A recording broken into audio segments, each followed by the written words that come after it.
that space might not really be available for you to express yourself. So civic space is both physical, it's both digital, but it's also psychological as well. So it's the totality of the capacity of individuals to be able to be themselves in the space where they exist. So that is, how I love to describe the civic space. And the other part of the question, which you didn't necessarily ask, about the role of young people in the civic space. So, I mean, they always say that the youth are the leaders of tomorrow, right? But beyond that expression, which we have seen that it has been bastardized over the years, the future belongs to young people. Most policies, most decisions that are being made, especially at the government level now, it's not going to affect the people that are making the decisions. It's going to largely affect younger people. So today we are governed by people that are our grandfathers, people that are likely not going to even live in the next 20 years.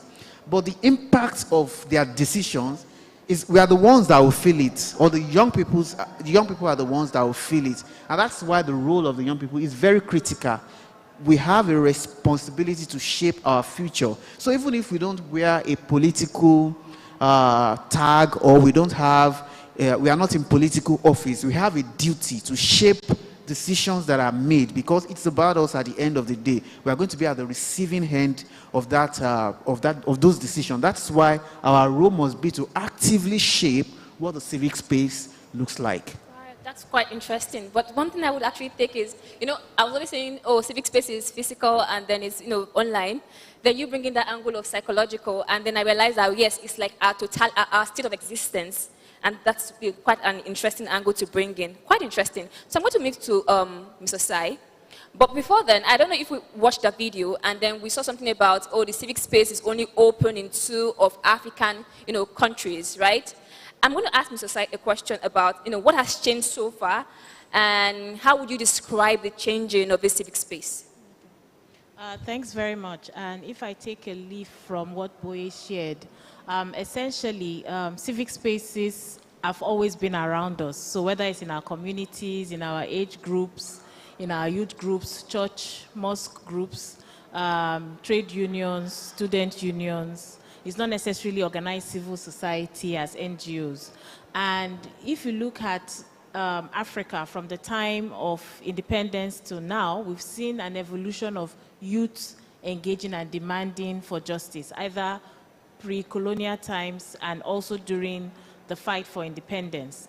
And so it had moved from a situation whereby people were owning newspapers, journals, organizing themselves in order to demand independence, to also now begin to ask what is happening to their natural resources and how this should be used more effectively. Some people might remember Fees Must Fall in South Africa, and of course NSAS that happened here just 2 years ago, in terms of the way young people organize in order to get their voices heard. So what has changed? What has changed is we have laws now that are repressive, that are particularly enacted in order to limit youth participation and alternative voices in governance spaces. There's an attempt to also restrict legitimacy. So many of our countries are now democratic states. And so elections are held, we elect our representatives. And so the argument now is that should people who are outside of government be deciding what government should be doing? And so those having the power to enact laws, to make regulations, now use that opportunity to actually impose certain restrictions on those they consider dissenting or opposition voices. And most times it's not always the case. Many people are not interested in either going into government. They just want to live. They want to wake up and get back home safely. They want to have a healthy life. They want to, pursue their dreams. And therefore, they need the space to speak. And our fundamental human rights, one of the basic things is freedom of expression, association, and assembly. And it's the most basic rights any human being should have. And even in our families, yes, sometimes you would have situations where your parents might say, oh, my word is king, or my word rules, but you still have your voice heard. And that opportunity to express yourself, to release, is also one way of recognizing your humanity, but also acknowledging your presence, and then an opportunity for you to engage again, to advocate again, and debate for opportunity for whatever position you hold. We've been monitoring the situation of these repressive regimes over time, and we've seen a copycat system. So first of all, in Ethiopia, this was about 8 or 7 years ago, they brought this rule about if you are working on children, youth, and women, you have to have specific registration. Then secondly, you cannot be foreign funded as NGOs. And then you need permissions in order for you to participate in those activities, because there was this pushback that young people were inculcating Western values and people were bringing in ideas which were contrary to Ethiopian culture and all of that. Everybody thought, oh, this couldn't be happening. Ethiopia, home of the African Union, why is this going on? 2 years down the line, it came to Kenya. Kenya now enacted a law also saying that all NGOs should register, even youth groups. And traditionally, we know in our communities, age groups, they know themselves. They don't need any sort of registration. But by insisting that they must be registered, in a way, legitimize them and also criminalize their activities, making it possible for police and other law enforcement to begin to harass people when they gather together and they are actually campaigning or advocating for a particular issue. Then we saw the trend moving to Uganda, moving to Mozambique. Then you come to West Africa. There were attempts. First of all, they tried the internet shutdown, Cameroon. Now we've seen it, Cote d'Ivoire, Togo, Nigeria, Senegal, you know. So we're just seeing a copycat regime going on. And it really is sad because we are on a continent where we have very excellent structures, very fundamental instruments that have been adopted. We have the African Youth Charter adopted by nearly, I think it's over 40 countries in Africa. Why is it so hard for you to give young people a space in their own lives? Like Boye said, just to hook it, the people making decisions now will not be there to see the decisions all the way to the end. But they would have made laws that would take you to put a camel through the eye of a needle to get it changed. And that is something that we should really be alert to and really understand that youth need to mobilize in order to take charge of their future. Thank you. Thank you very much, Ma. That's quite interesting. Can you give a round of applause for that, really? I hope we're getting something from it, right? Yes. So the issues raised so far, right? I'm going to move to Ali. You work in the northern part of the country. And I know, I don't know if I'm allowed to say these things, right? So when someone, like people post and say something bad, negative about the government and all, then the next thing we hear is that the person is arrested and all, right? Again, I'll go back to the fact that you work in the northern part of the country. What are the lessons you have seen? What are the things you've seen? And what are the lessons that the youth should actually learn from the whole process? Yeah. Thank you. This is a very important conversation and also a very important questions.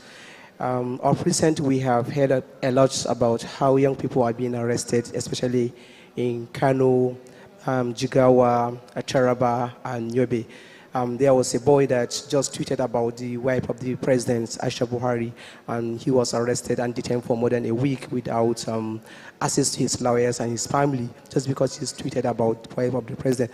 And also it happened in Yobe State. A young boy just asked the governor about some of the issues around accountability and anti-corruption, and that boy was also arrested and detained for more than 2 weeks without access to his family and lawyers. And also in Adamawa State, the same thing happened to a journalist, a colleague of ours, the owner of Y2S online television. He made a report about some constituency projects for the Adamawa North. And the senator representing the Adamawa North, that was Abomoru, directed the police to go and arrest him, and he was taken to Abuja and spent more than a month without access to lawyers and the family. So this kind of trajectory are happening in the northern part of Nigeria, where people are not being allowed to say what is in their minds. And also, even in a normal conversation in a space, you can't even talk about some of the issues. We see what is happening of recent when the presidential election is coming. There are a lot of camps in the north where you have the Atiku camps, you have the Konkoso camp. These are the major political camps in the northern part of the country, and you can't accuse this this camp without being attacked by the other camp. So these are the kind of issues that are happening in the northern part of the country. So the lesson I think that we can learn from all this that is happening is we need to be persistent in our cause, because freedom is not being given in a platter of gold. You have to fight for it. We have to fight for our freedom. We have to fight for our rights. And also we have to draw some lessons from what happened in the other part of the world. For example, the Arab Spring in 1929. We have seen how some individuals, just one person in Algeria, made a whole government to be overthrown. We have seen it in Egypt. And also another thing that is key in this area is education is one of the key issues that is affecting some part of the north. So we need to engage government in conversation on how to fund the area of education, where we have a lot of people who can also voice their grievances about these kind of issues. If we look at what happened in the past, like in the First Republic, we have a lot of activists from the northern part of the countries, the likes of Malam Amini Kano, people like Gamba Sawaba, people like Saad Zungu. These are people who fought the established system, where we have the elite system, and also people that are fighting for the poor people, like the Southerners and the Tapa Balewos. Those are the people who are on the one side, and people like Malam Amini Kano on the other side. But still, many of them were killed, many of them were detained, but they continue to fight for their rights. They continue to fight for the freedom of their people. So I think one of the best things that we can do is to continue pushing. Never relent on what you're doing, because the only thing that these people want is just to give them space. If you just sit back and watch them, they will continue exploiting you. They will continue. They will continue their grievance, continue exploiting the resources we have. They will continue the harassment, the detention, and everything. So the best thing is to also, for the civil society, what civil society will do is to continue making awareness, creating awareness among the communities about the importance of speaking our minds. Yeah. No matter the situation, you need to speak your mind. Okay. Thank you very much, Ali. Just to let you know that, just in case you have questions, there'll be time for Q&A. Ali said something about freedom isn't given on a platter of gold. It means we have to fight for our freedom. So that's why this question we targeted at you, Moji. Given that sometimes it's quite difficult for us to give counter opinions, to express ourselves, even when it's differing to other people's opinion. What are the response strategies that people can actually, like especially the youth, can use, to restrict, in order to, manage this restriction that we're facing? Okay, so what I usually advocate is this: that whenever you're expressing yourself, you must always remember that you are in a country where the Minister of Information will wake up one morning and say, media, whatever you're putting out there, it must not embarrass the government. So that's the kind of government we have. A government where you will see them slamming fines at channels, Arise. They just do it because they don't want anything that is in the negative, that is to be pushed out there. So one thing you do as a youth is to remember that everything you are saying is not unlawful. That is, you must be sure that whatever you're saying there, I tell people, you are free to express yourself. And when you are expressing yourself, you must make sure that it is coherent enough and it is within the bounds of the law. Because we need to understand this. We have freedom of expression. It is stated categorically in our constitution. So everybody can say, oh, I have section 39, my right to freedom of expression. But interestingly, that same constitution has made a leeway for government or for law enforcement agencies to come after you, because there's a provision again in section 45 of that same constitution, which says that this your right to freely express yourself is not blanket. If you are making any speech, or if you are expressing yourself in any way that is offensive to public safety, public health, they mention all those things, long English there, public health, public order, and all that. And funny enough, at the time that you are expressing yourself, if the law enforcement is coming after you, they won't be going to the court first to determine if what you are speaking, what you are expressing is, how do I put it, whether what you are expressing is lawful. So they would have arrested you first, harassed you, then in some cases assaulted you, before you will now decide that, okay, I want to go to court to say, oh, my fundamental right has been breached. And that's, that already takes you to a long process. So we must ensure that we are not found wanting when we are expressing ourselves. But that should not hinder us from expressing ourselves strongly when we have strong opinions. So you can't go online now and try to cause a kind of like, for instance, somebody was expressing just before we came up and said that someone put a picture of notes from an Arab country. And unless you zoom up, you wouldn't have noted that that is not the Nigerian money. And then the person just put a link there and say, can you imagine, Arab guys have our new notes, we don't have it. And that was already causing a lot of noise. And people were already tweeting about it. But all it could have taken is for you as a person to do a due diligence and look at it very well. So because we have laws that say that for sharing a loan, they can come after you. We have the NIDA code, we have the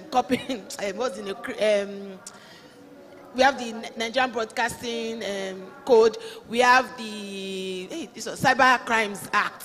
That Cyber Crimes Act is another level. It's another level. So we have all these things. They come out and say these things. But whatever we do, as I said earlier, you can do that when you express yourself, maybe on air, you express yourself in writing. And I see people in the past have actually been able to communicate their opinions through poetry.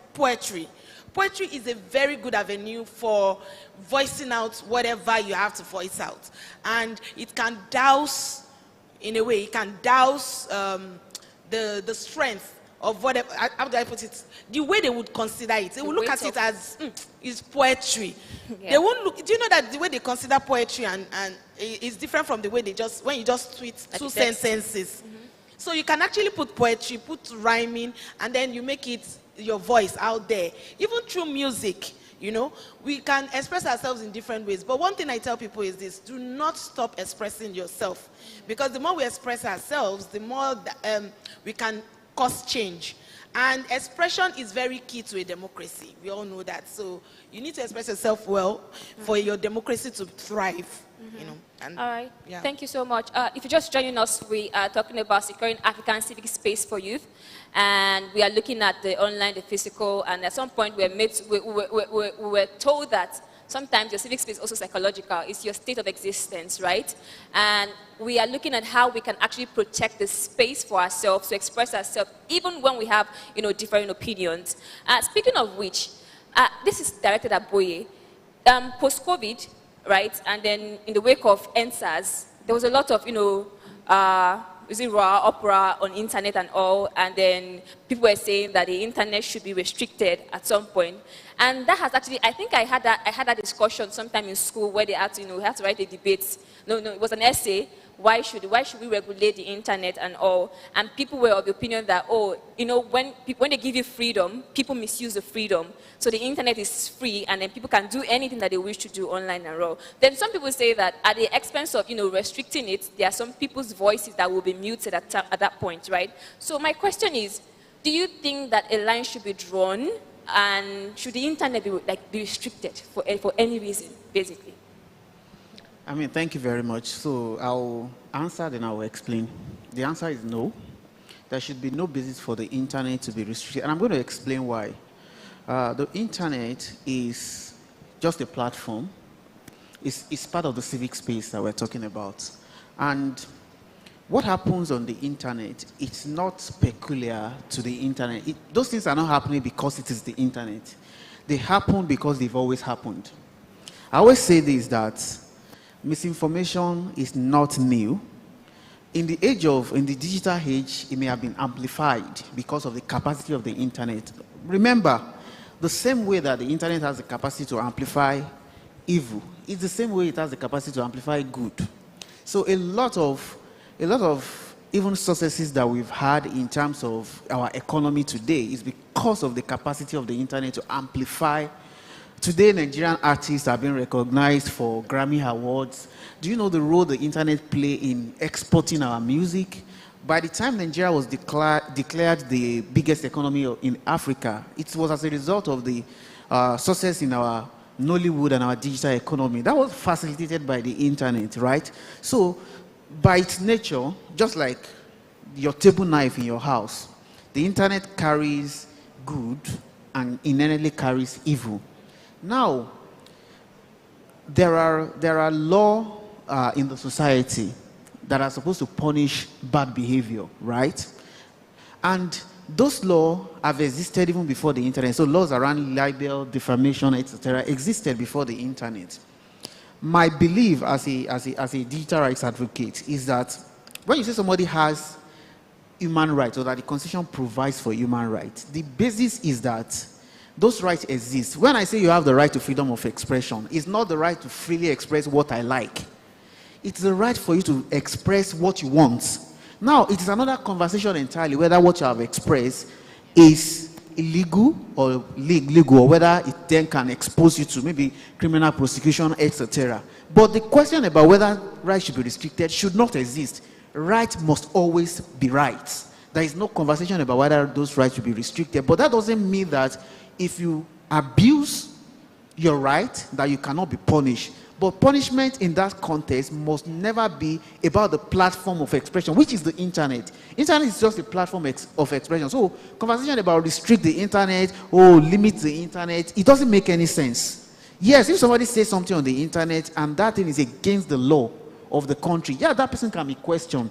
And that also brings me to conversation around when government shuts down Twitter or when other African governments shut down the entire internet.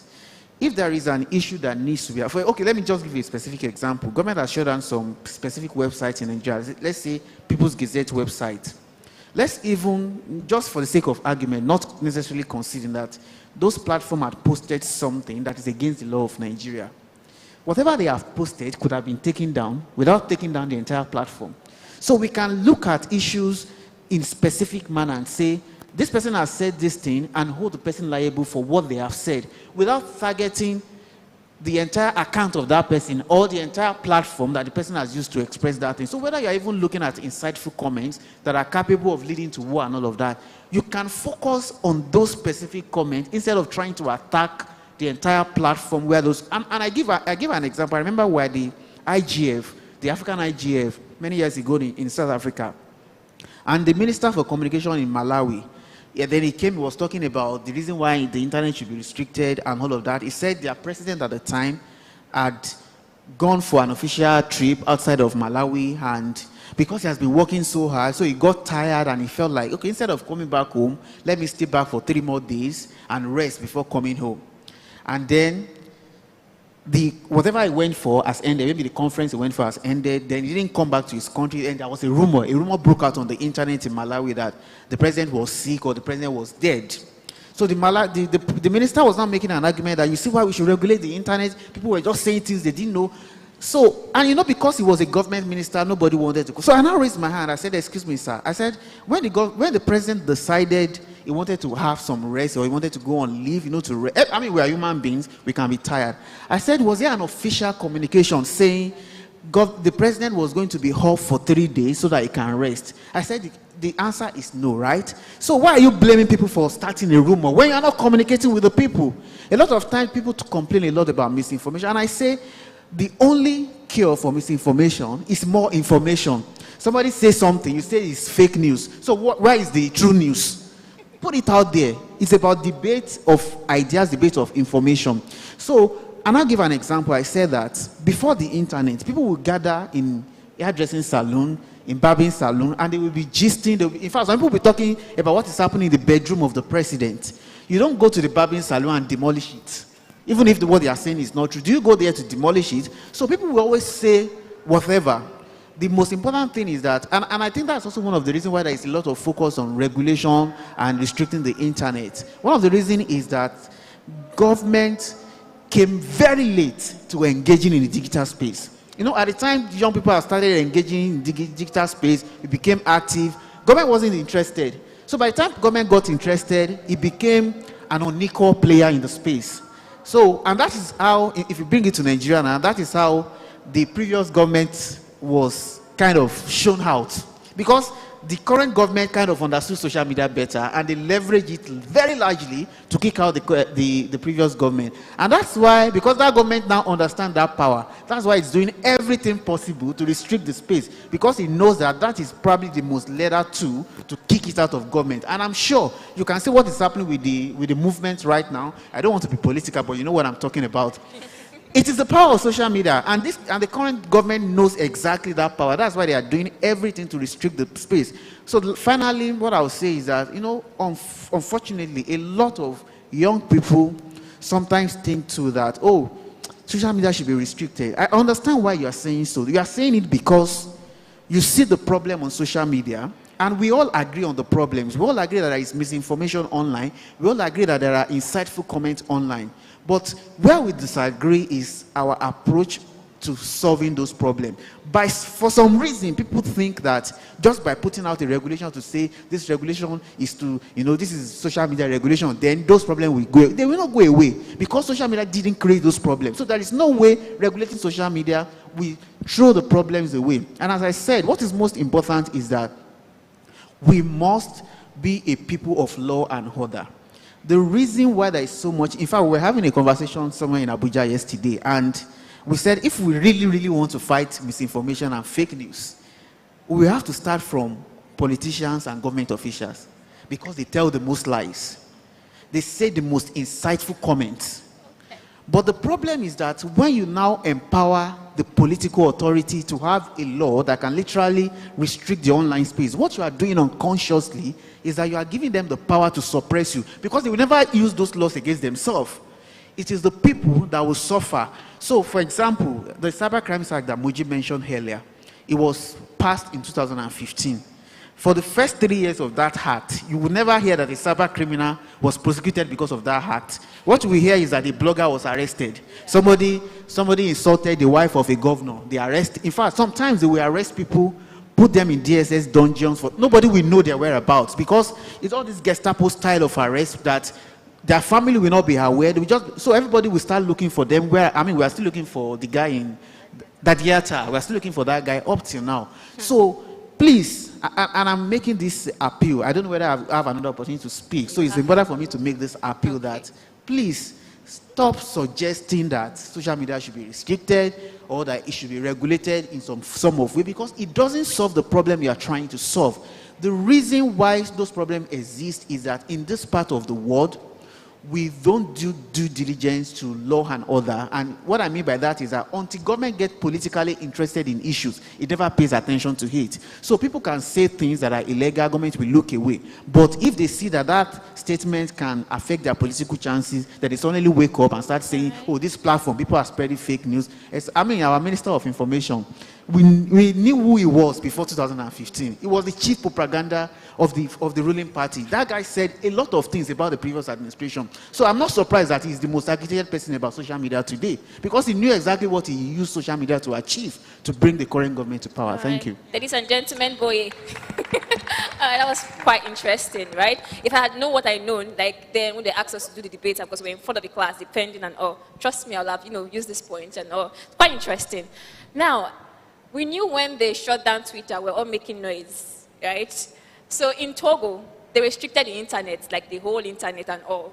And then we happen to have someone that is part of the legal team who helped, in making sure that they restore the internet to Togo, and that's Moji for you, right? I would like her to share experience, in trying to, making sure that there was access to the internet in Togo, because I knew that time that the Twitter was banned, and at some point I was, not sure if I should use VPN at that point. Now imagine the whole of the internet is shut down and all, right? How would someone survive? Now, she was part of the legal team that, helped in restoring the internet. So I wanted her to share experience with us, basically. Okay, thank you very much. Eyadema, right? That's the president of Togo. Woke up one day and decided that he wanted more powers, he wanted to go more years in power. So he told the legislators, okay, go ahead and then amend the constitution and then put more years for me, let me go ahead. So this caused a lot of problem in Togo, and people started going on the streets. The opposition, people, they were actually protesting. So while they were protesting, you see a government just comes up and gives an executive order and says, which was not even written, just a minister in the cabinet then says that, oh yes, we are going to make a law now because there is violence on the streets. And because violence is on the streets, we are shutting down the internet. And he just said it like that. And just like that, they just cut off people from the internet everywhere in Togo, down. And so, at the time the clients approached me, they were thinking about, because I don't know how to explain it. Togo till today is still repressed, in a way, very repressed. And in fact, when you meet judges from Togo, they are always so interested that you are fighting for them, because that was what happened, even in the case. So at that time, when they met, you could see people were not eager to come out. So Amnesty International Togo came out and said, okay, we will take up this case and we are going to go. And then all of a sudden, we saw a lot of CSOs coming on board, and only one journalist was bold enough to join the crew. So I had 8 applicants to take to the ECOWAS court. So when we went there, actually, I was leading the team. We gave all our all in the submissions before the government. And then there was something we kept emphasizing, which of course I have used subsequently, and that is the provisions of the International Covenant on Civil and Political Rights. They call it ICCPR, they just say it that way. And there was something that the ICCPR, I don't know those drafters, but I thank those drafters, because that law is, that instrument is very old. Those drafters, it was as if they could see the future, because they saw that there's an African problem. African problem is that we want to be in power and stay in power, and we don't want to go. That's why you have somebody like what's in a Biya in Cameroon, and is even my age, whether my age or maybe some few years, younger, in power. And interestingly, this is someone who leads from another country. Okay, that's another argument for, as in. So, and we hinged our submissions basically on the fact that when you have any law, or if you decide to make any law, you must make sure that that law is precise and is understood by everybody. It is written, and once it is written, and it is accessible by anybody within the society. 1. 2, that law must pursue a legitimate aim. That means it must be for something legitimate. It must be obvious that you are trying to conquer a particular, okay, now you want to make a law, for instance, that, everybody should start wearing nose mask. You can't just wake up one morning and say that your septic tank is smelling and say, everybody entering this compound, you must wear nose masks too, and you are making noise and everything. There are some people whose bodies could actually tolerate the smell and move around. They are not bothered. So you coming to say, start wearing nose masks. Everybody knew that it was a COVID-19 and it was real, to a lot of people. So that is legitimate in itself. Now, the question and I love this, because that particular provision, when you go with the first one, there is a law. You go with the second one, it pursues a legitimate aim. You cannot separate them. They follow each other. So the third one is now saying that, okay, wait, is this law necessary in a democratic society? So that is the question that people now have to start thinking about. Is it necessary in a democratic society to shut down the internet? So now, we now know now that the internet is not different from our environment. And when the internet began to amplify a lot of things, I think governments were having this mindset that, this internet environment is different from our lives. So that's why you see them, they were rushing to make the Cyber Crimes Act like that, as if there were no laws already in place that could have actually addressed a lot of issues that they were raising. That's why you could see them coming and boldly, and they wanted to have a social media bill. Yeah. You know, interestingly, that social media bill, we've been challenging it since the year they came out. In law generally, you can't go against the bill because it hasn't become a law. But I have a case in court that's been pending since 2020. Yeah, 2020. And it's obvious that the judge doesn't want to take it. Because he saw arguments there that the Constitution had made us, the Constitution gave us the leeway.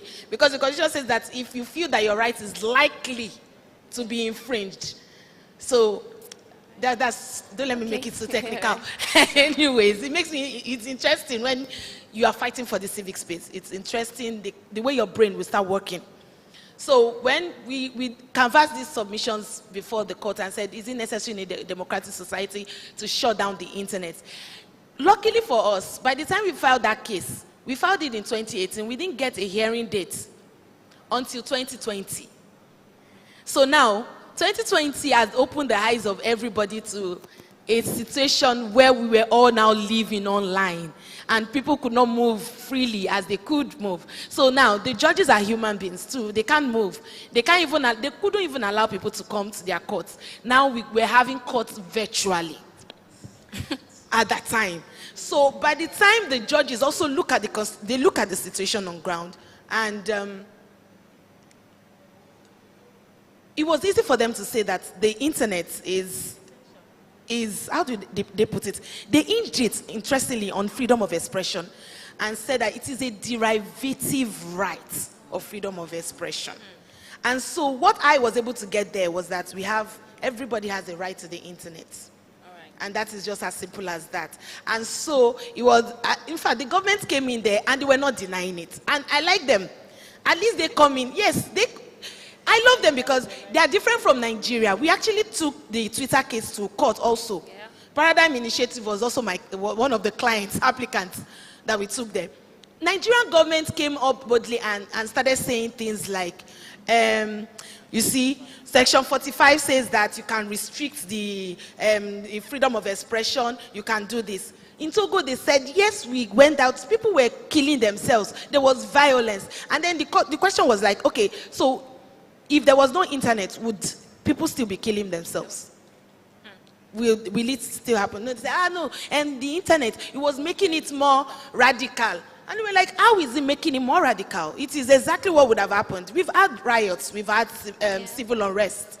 And these things are just human. It is the human nature in us. So even if we're now, like Elon Musk was saying, let's go to the space and moon and all that. Even if we go to the moon, we're going to do what we know how to do best. We're going to do humanity. And that is what we have. So that was how we were able to use that submission to win the Togo case. Right. And we used it again in the Twitter case. And we won. Wow, interesting. That's quite interesting to know. All right, I'm sure we all have a small time, talking about civic space. And one thing we all should know is the fact that we must partake in this conversation as youth, because, like they said, it's not about today, it's about tomorrow, right? I'm going to, quickly, because of time, I'm going to talk to Mr. Sai, Country Director for Amnesty International.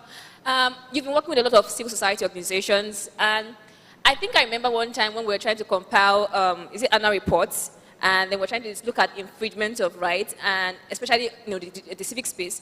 There's a pattern that it's mostly the offenders are like the political actors, the government and all. So I wanted to know, how are civil societies defending themselves, and then also how the youth can also get involved, making this, channel this conversation, making this conversation be heard in the world, basically.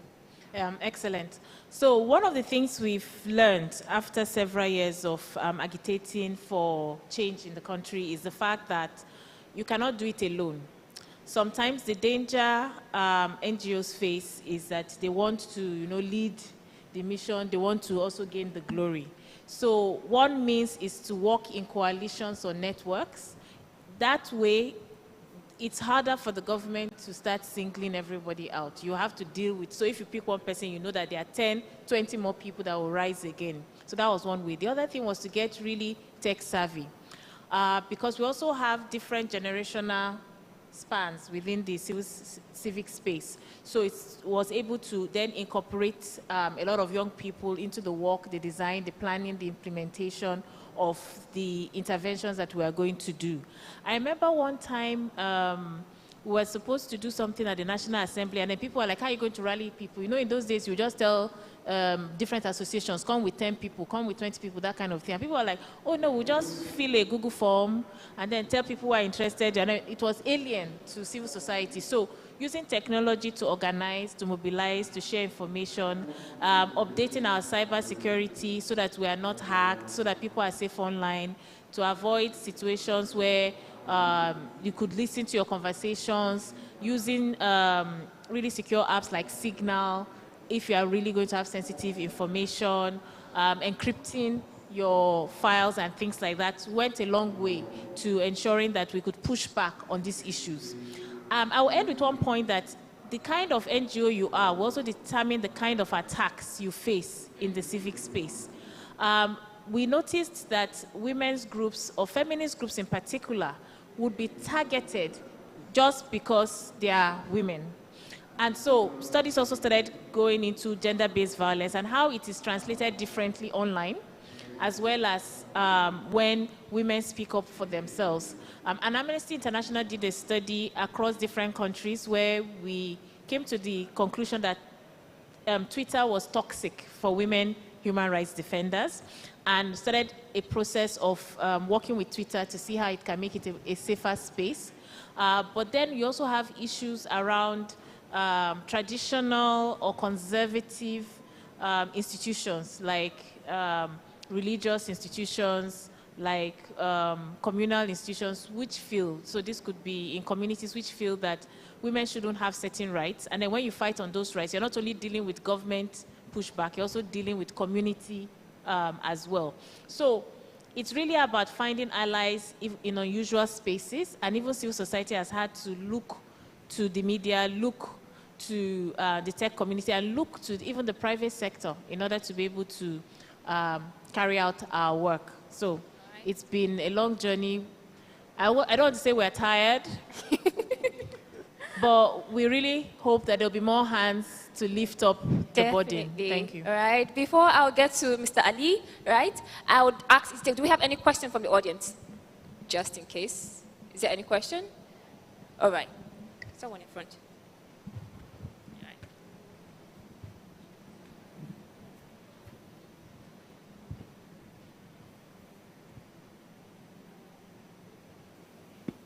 Hi, good afternoon. My name is Zulu from Partnership for Justice. My question is to mostly Osai and then to the rest of the panel. What role would other generations play to secure the African civic space for young people? Because we know that in as much as we get pushback from government, we also get pushback from other generations as to how we act, how we behave, how we speak out, and all of that. That's a very good question, because we're seeing how intergenerational discussions are bringing out some of these differences. Last year, I was part of a conversation looking at 3 generations, and it was interesting to be in the different rooms, and everybody had similar issues about those above and those below. I think that the difference now is that we have a whole lot of platforms and resources.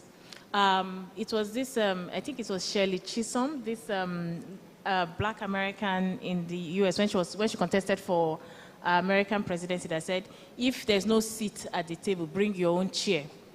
But this generation is, there's no seat at the table, create your own table, right? So you create your own table, you test the waters, you study, you review what has been done before, and then you make it your own.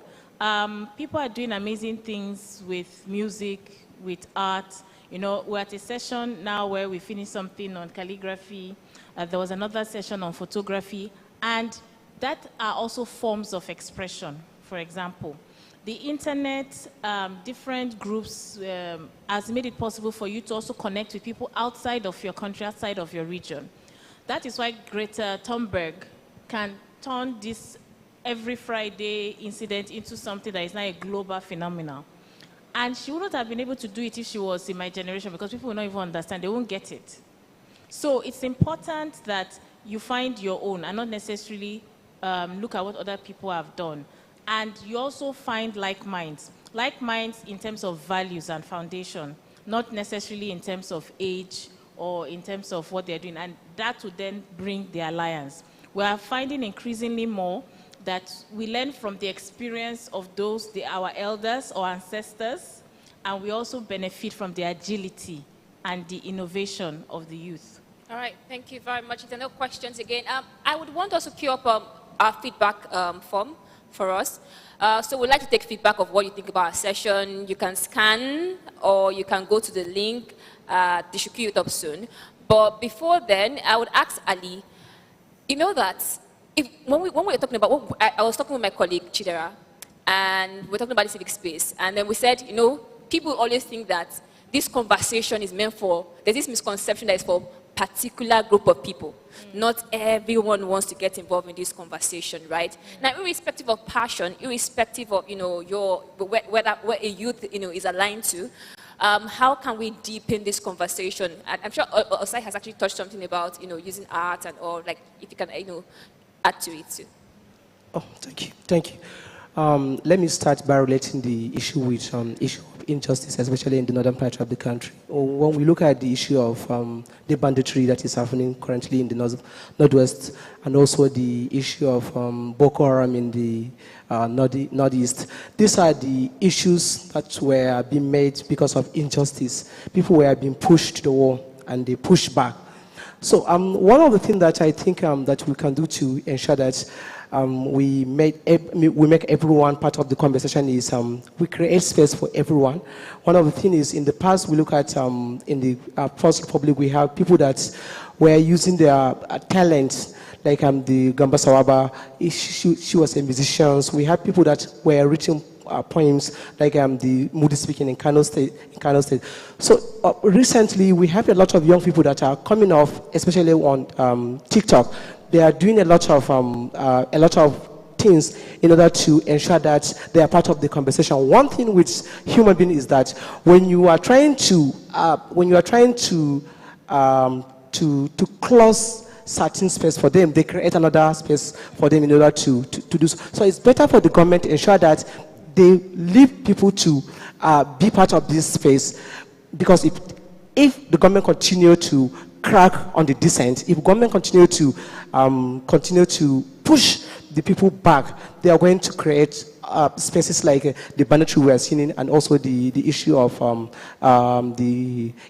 Boko Haram. And also, when we look at the issue of art, there are a lot of things that you can do in order to promote this kind of writings. You can write a lot. We have people that are writing about these issues in the north, and also you can be. Music is also part of the things that you can use in order to ensure that we move this conversation forward. All right, thank you so much. All right, I think we're done, almost done. Just 30 seconds, just for final comment from my panelists. I'll start with Moji. 30 seconds, Moji. Interesting, I say 30 seconds. Guy, 30 seconds. Okay. Okay, so let's get this right. Civic space is not only about freedom of expression. There is freedom of assembly, and there is freedom of association. So we're doing all this offline, and now we're doing it online. And so at no point in time should we be restricted from associating online. And when you have laws or people who come, and this is for youth, I've had a lot of young people who say things about, oh, they need to really regulate this social media, because it's getting to, I have a problem with it. I have a deep problem with it, because what you're trying to say is this. You are just like telling me that you have given the gun to the government and say, you are just start shooting all of us. That is what it means. And of course, we have seen an example that happened at Lekki Toll Gate. So we know now, what we are up against. And so please, let's not stop assembling, let's not stop associating, and then let's not stop expressing ourselves. We must just find outlets to make all these things work. Great. Yeah. Thank you, Moji. Boye, your turn now. 30 seconds, your final comments on deepening civic activities. Yeah. Yeah, I'll just use the opportunity to reiterate a very common saying that eternal vigilance is the price of liberty. You cannot afford to snooze because if you do, utilo.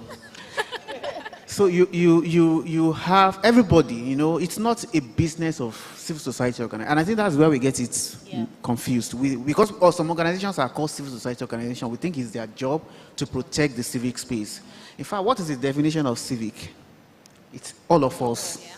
So it is our responsibility. It's our space, so we need to protect it. We need to guide it jealously. And one of the reasons why we need to do that, finally, is that it is not just about freedom of expression. It's also about ability to innovate, ability to expand our economic opportunity depends largely on how free our civic space is. Thank you. All right. All right. Thank you so much, Ms. Osai. Your final take?